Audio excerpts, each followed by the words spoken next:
Hi, everybody. This is Peter Hilliard. This is going to be the third installment of videos about Richard Rodgers, and I had two a long time ago.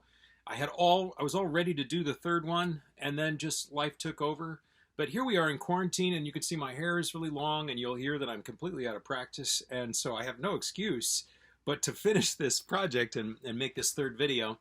And today we're going to talk about Richard Rodgers' use of chromatic tones, specifically the way that he sets up interior chromatic lines that really give direction to the music. And as always, I'm going to try to make this as simple as possible, even if you're not a huge music theory nerd.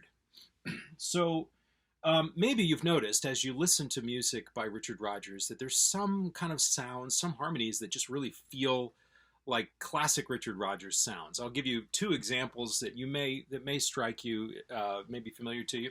And when I hear these, I go, "Oh wow, that's a Richard Rodgers moment." So here's one. The hills are alive with the sound of music. What is that chord? It's very rich and thick, and it comes on a downbeat. I just feel like that's a Richard Rodgers chord right there. Here's another moment that may feel like something you recognize as Richard Rodgers. Okay, so you know this tune from South Pacific. One dream in my heart, one love to be living for, one love to be living for, this merely was mine. The real part that really sounds like Richard Rodgers to me is where he goes,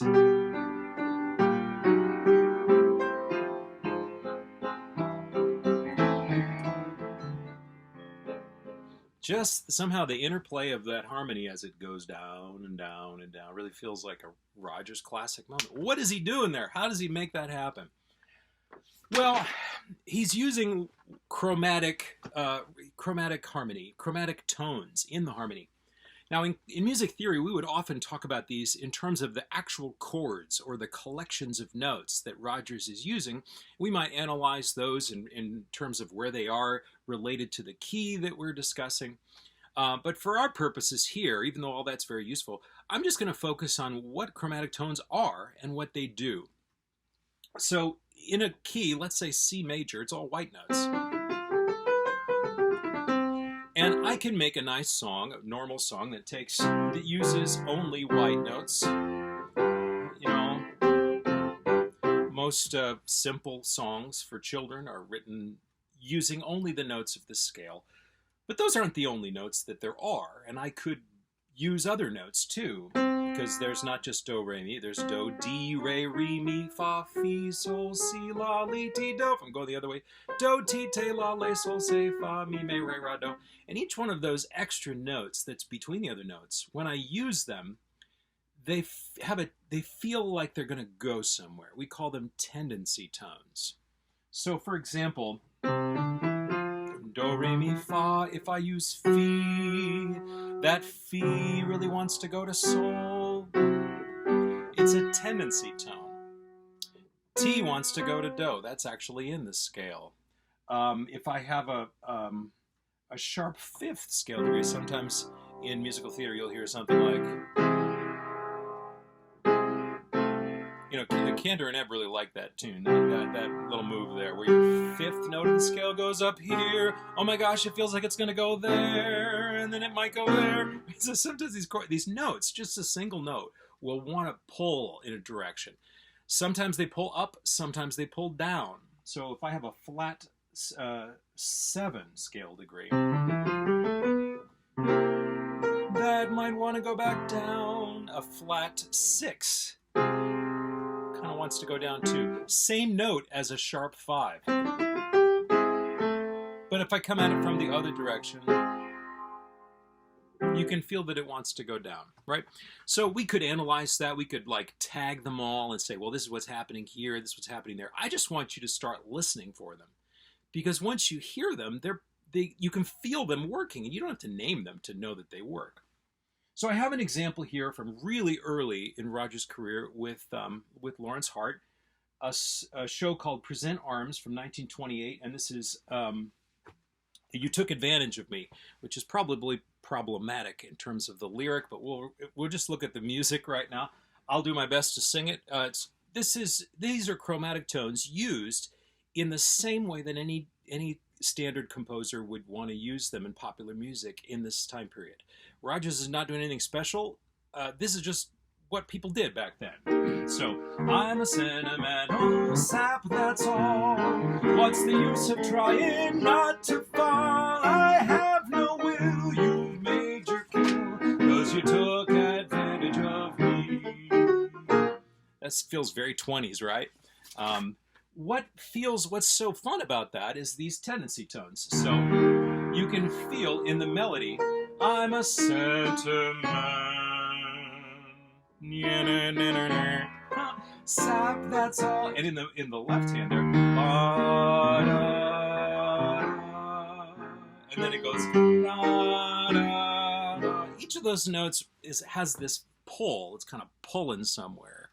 It gives the song a direction, and in this case, it gives it a kind of fun little jazzy pep. Again, any composer from the 20s is going to be using that kind of harmony.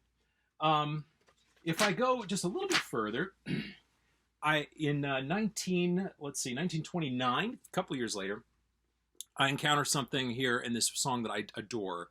It's a very sad song, so I don't get to program it very often, as it makes everybody depressed, but it's so beautiful. It's called A Ship Without a Sail.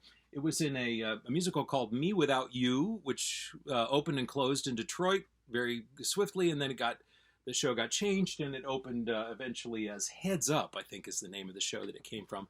Not a show that's sweeping the nation anymore, but this song is beautiful.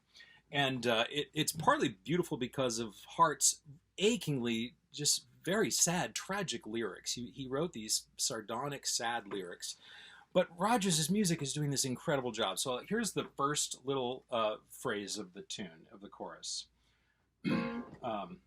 All alone, all at sea, why does nobody care for me when there's no love to hold my love?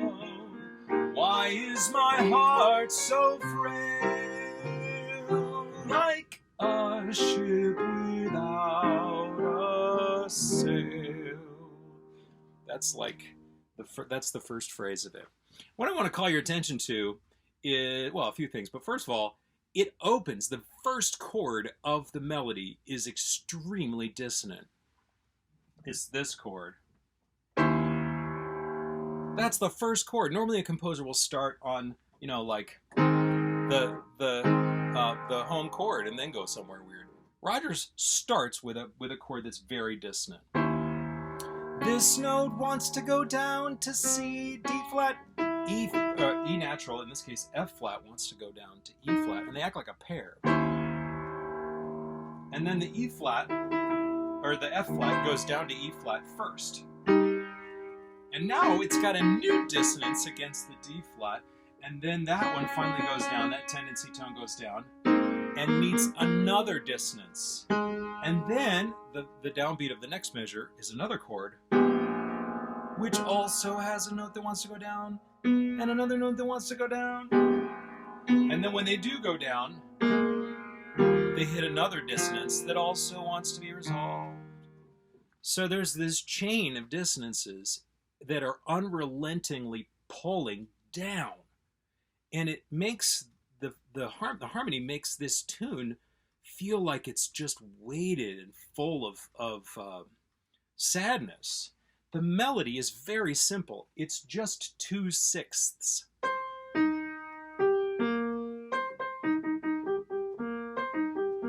But listen to how effective that harmony is at giving meaning to that very simple melody.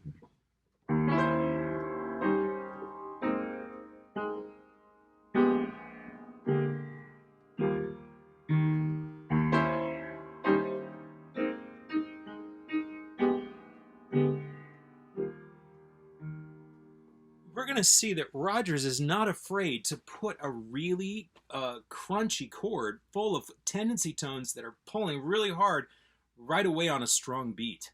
And that's bold. That's something he's good at and that he really does quite a bit. Rodgers also uses chromatic tendency tones in the regular normal way. I'll give you a couple of very standard ways that he's using it. This is from the song 10 Cents a Dance from the musical Simple Simon from 1930. Again, the melody, very typical of Rodgers, is very simple. It just keeps repeating. This is from the bridge of this song. Fighters and sailors and bow-legged tailors can pay for their tickets and rent me. Butchers and barbers and rats from the harbors are sweethearts my good luck has sent me. And he's got another little chromatic thing here. Though I've a chorus of elderly beaux, stockings are porous with holes at the toes. Those two phrases have this chromatic thing in the middle. It's like almost like a children's half-step exercise. But at the beginning we have this.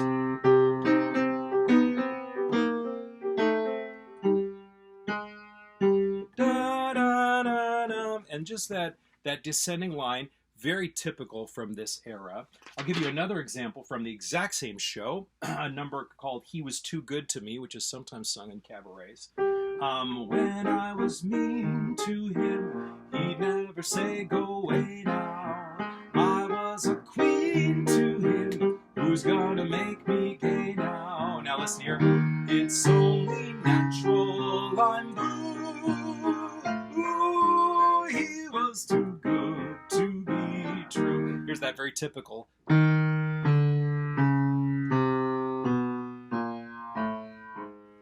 Somehow that just drives the whole thing. It's the same thing Irving Berlin did. Blue skies shining on me. That Rodgers is not doing anything special there, but he's using a chromatic interior lines to drive the harmony and to give direction to the whole song. Here is he again another example of a typical thing. Rodgers might actually use that descending line in the tune itself. So here is a song from the film Love Me Tonight, and it's the song Lover. I should sing. Lover, when I'm near you and I hear you speak my name, softly in my ear you breathe a flame. It's just a little hitting every single note, and it's the harmony's job here to tell the listener, hey, it's okay that this is going so weird, because every one of these little melodic ideas makes sense. The chords tell us that that's okay, right?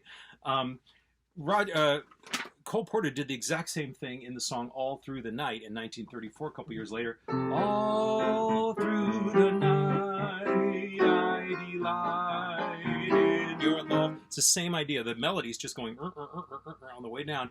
Chords are telling us, hey, it's okay. Composer knows what he's doing. Eventually he'll get back to the right key. So in a way, we can think of these as being Rodgers's yeoman years. He's trying to learn how to do this, just like everybody else is. And here's another great, beautiful song from Babes in Arms, 1937. You probably know this song. My funny Valentine. There's that same chromatic. Sweet comic Valentine, you make me smile with my heart. Again, Rodgers, typically very simple melody. What gives it direction, makes it feel sophisticated, is this.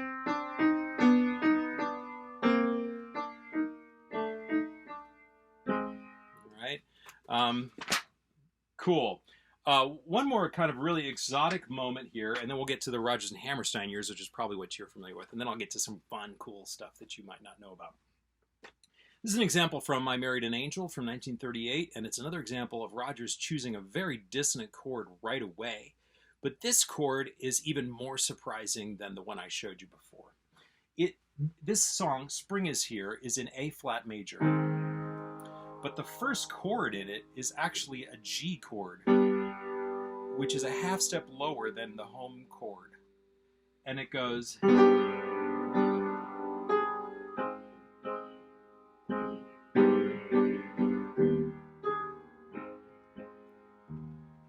Now I can analyze that and say that's a major chord built on the 7th note of the scale, but really what's happening here, the 7, always, 7, wants to go to 1, and we got a kind of a sharp 2 here, which wants to go to 3, and a sharp 4, which wants to go to 5, and Rodgers is just like, we're going to use all of them, and they're all going to want to go home.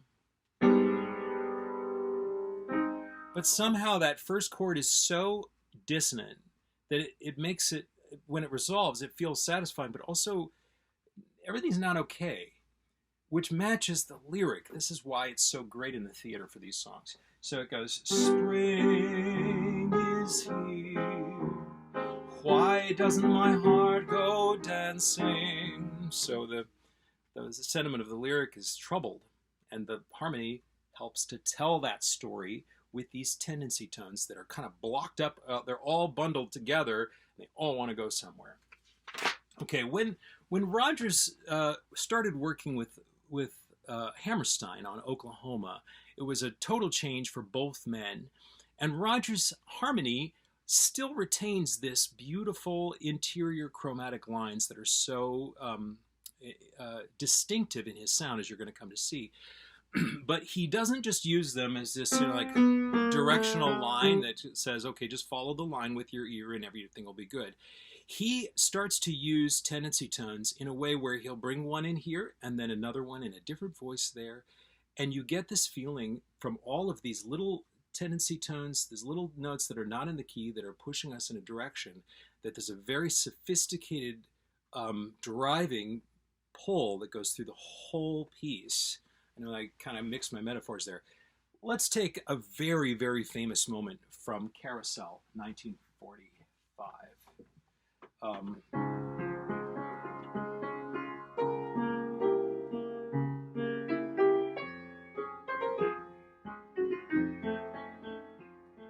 don't know if you're hearing them. I'm hoping you're getting to the point where you can pick them out. If I loved you. One of the tendency tones is this one.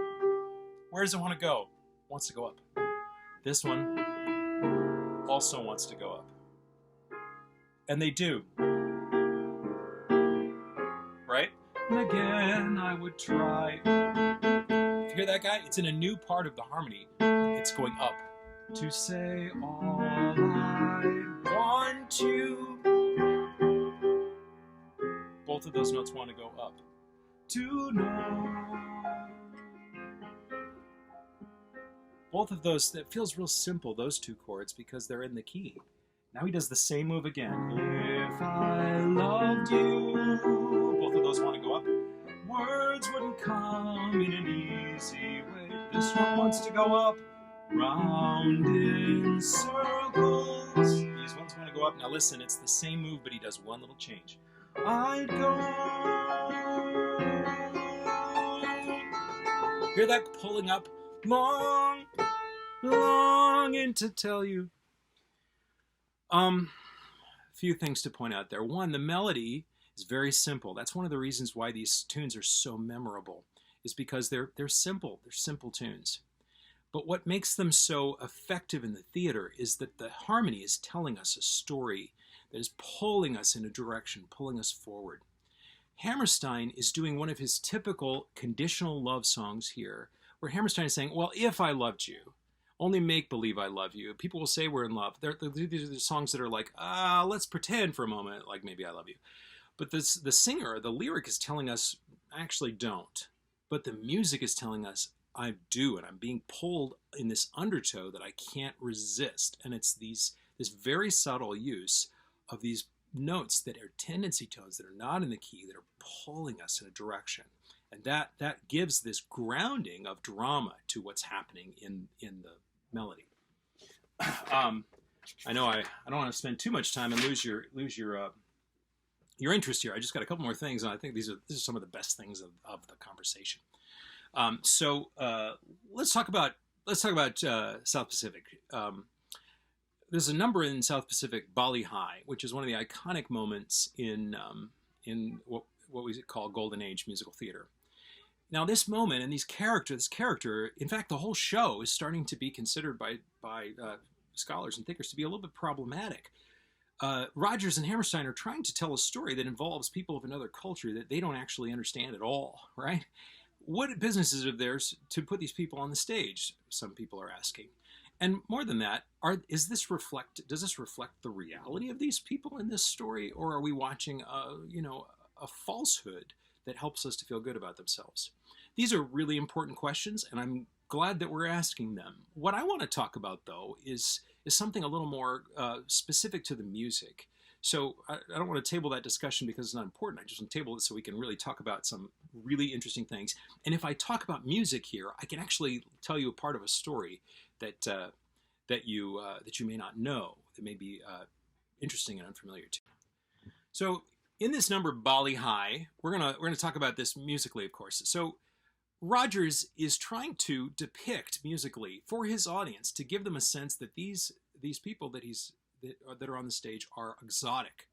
They're from a distant place that they're not familiar with. Now, Rodgers doesn't actually know about these people in real life. He wouldn't know how to imitate their music, and he, of course, doesn't know how to make it authentically. But he does have a vocabulary that he gets from musical theater and from classical music that does reflect the other, something exotic, something Orientalism. He wants to depict these people as the other, and he uses his tool bag of exotic things that he's picked up over the years to do this. Now, Rodgers' tool bag is great, and but it doesn't quite do the job in a couple of places, and I'll try to show you how this works. So the first thing that happens, I'm not going to sing this melody, I'm sing the words, I'm going to just play the melody. Da da da da da da da da da. That's a very simple melody. And when he gets to this spot island, Rodgers uses a whole tone scale in the bass clef, and he harmonizes it every note with a major chord. That is probably something that sounds kind of exotic to him. Then he goes, and then he does it again. Now, to us, that actually sort of, to my ear, it sort of rings like royal trumpets or something. But I think he probably thought this was a little bit exotic. And then he goes again, and then he does it again in a rather exotic key. And then he sets up our home key of C major with a very typical move.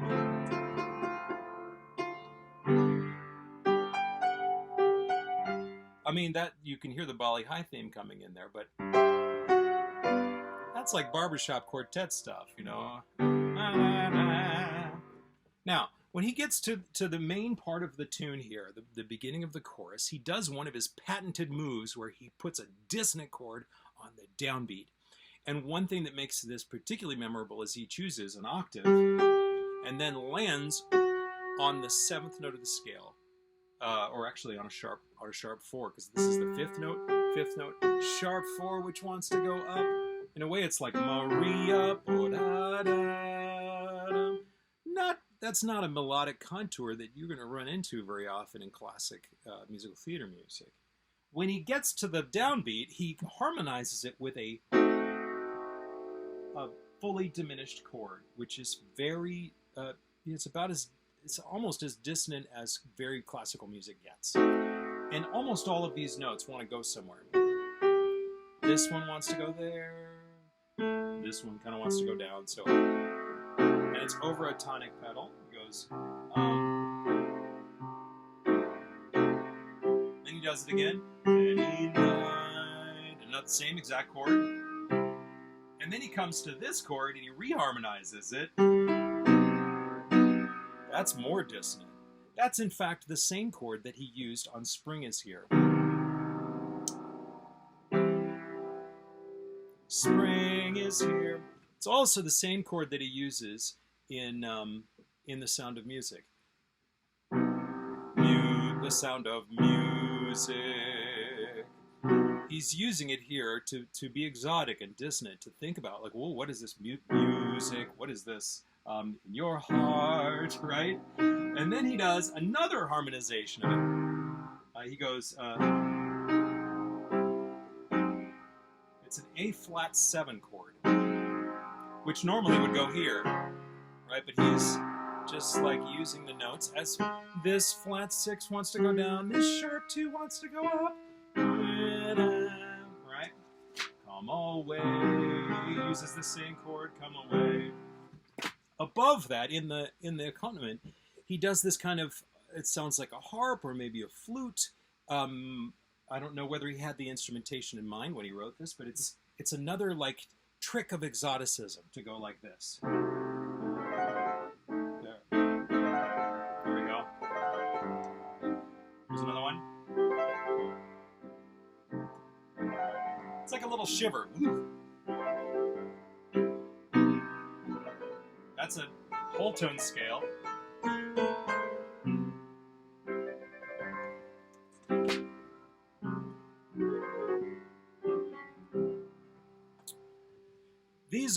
This is a beautiful tune, and it's partly beautiful because of these tendency tones which Rodgers is using to create this kind of exotic atmosphere, and because the melody is rather unusual. And that's really where Rodgers is. What I want to show you, though, that I think is so fascinating, is if you're just playing through this score and you're just going from number to number, or maybe you're listening to the show, the next thing that happens is a number called Cable Hears Bali High. And from the very first note of this number in the show, I know I'm not listening to Richard Rodgers anymore. I'll show you what I mean. It goes string tremolos, and then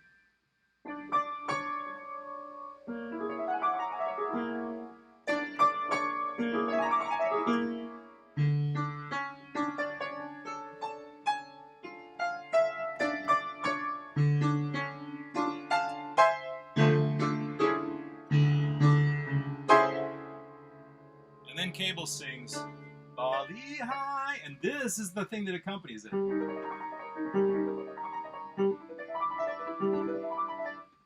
No way Rodgers wrote that.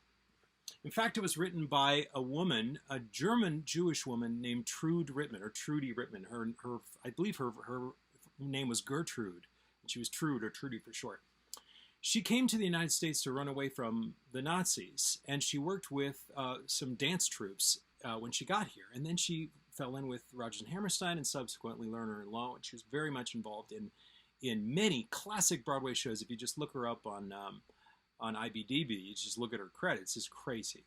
She is not credited for the writing that she did in these shows the way she should be. Sometimes the score says dance arrangements by her. This particular score for South Pacific does not say that, because she signed away her rights to be credited as the composer of the incidental music. It's just something that happened back then. They did not truly appreciate what she could do. She was a rehearsal pianist and did arrangements for these for all the dance music, and then she eventually got sort of roped into doing incidental music, and she was really gifted because she was a concert pianist and she was a classical composer, very well trained in the German tradition before she came to the United States. How do I know this is not Rodgers? Well, Rodgers, this is not a very Rodgers sort of thing to do, to have like I got a spider on my shoulder there. It's not Rodgers to have like strings sort of tinkling along, and then she uses this theme, and she starts to treat it like a motive, where the tune is going to go places, and it's not tethered to the harmony. Because Rodgers' big thing is that the melody is informed by the harmony. She's using the motive of Bali High to go one place and then another place and then another place. And you hear it over here. She goes.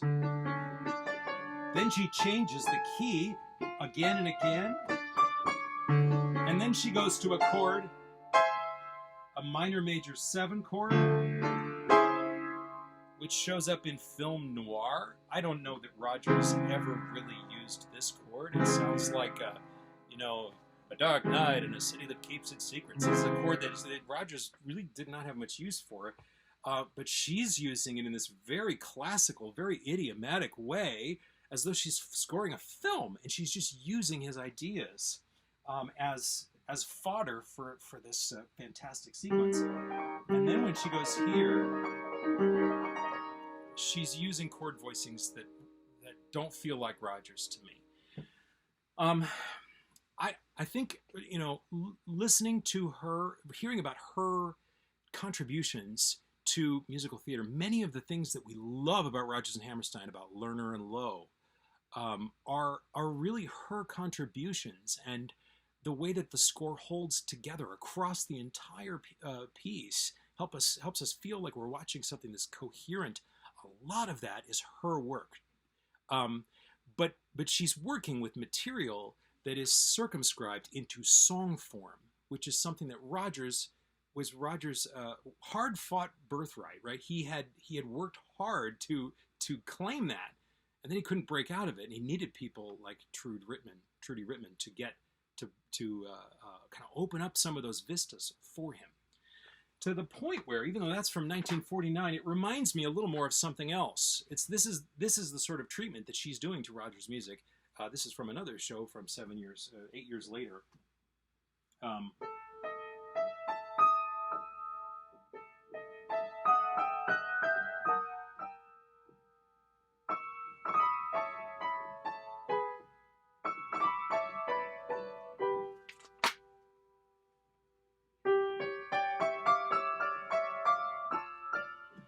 That's from West Side Story. I didn't play it very well just now, but you hear it's the ideas of Maria, but they, instead of going into a song form, they just kind of float away. Well, that's sort of what Trudi Rittman is doing in this section from Bali High. She takes the ideas and just sort of explodes them out. By the time you get to Rodgers and Hammerstein's last musical together, The Sound of Music, you hear things that are unmistakably them. At this point, they've developed a very strong style, and right away in the one of the most famous numbers for the show, you can hear these tendency tones at work, but they're operating like a well-oiled machine. And I'll just point them out to you. So here's climb every mountain. We're really in the key of C here. Climb, that's the third note of the scale. That's a sharp 4. Wants to go up. Mountain, but then he takes the 7th note of the scale and pulls it back down to a flat 7. Search high and low, and that one wants to go down. Then it goes down again. Follow every byway, every path you know. Rodgers is combining things that are in the key and things that are out of the key, and what makes them feel so emotionally resonant with us is the fact that inside of these accompaniments are little notes that are pulling us one way and pulling us another way, and helping the music feel like it's inevitable, that it has direction, that it's telling a story, and it doesn't overcomplicate the tune itself. One last fun tidbit for you, to get another score out to show you this. Richard Rodgers' grandson is, of course, Adam Guettel, who wrote The Light in the Piazza, other things. We hope that he gives us a score quite soon. But whether this is just genetics, or whether they're both just fine musicians, or maybe there's something in the water, Guettel does the same thing that Rodgers does, and it's very sophisticated stuff. And I hope that as you're listening to Richard Rodgers' music with Hammerstein, you start to pick this up, that you can also pick it up in his grandson's music. So just to give you a sampling of that, this is from The Beauty Is from Light in the Piazza. It's the little second passage. I am not going to be Kelly O'Hara, I'm sorry to say, especially not today, but just to show you where we are here. I'm just a someone in an old museum, far away from home as someone can go. And the beauty is I still meet people I know. Hello, this is wanting something, this is reaching for it, this is wishing that a moment would arrive. All right, so I hit some clams in the piano part, and I sang some wrong notes, but I hope you can hear this, like, you hear that?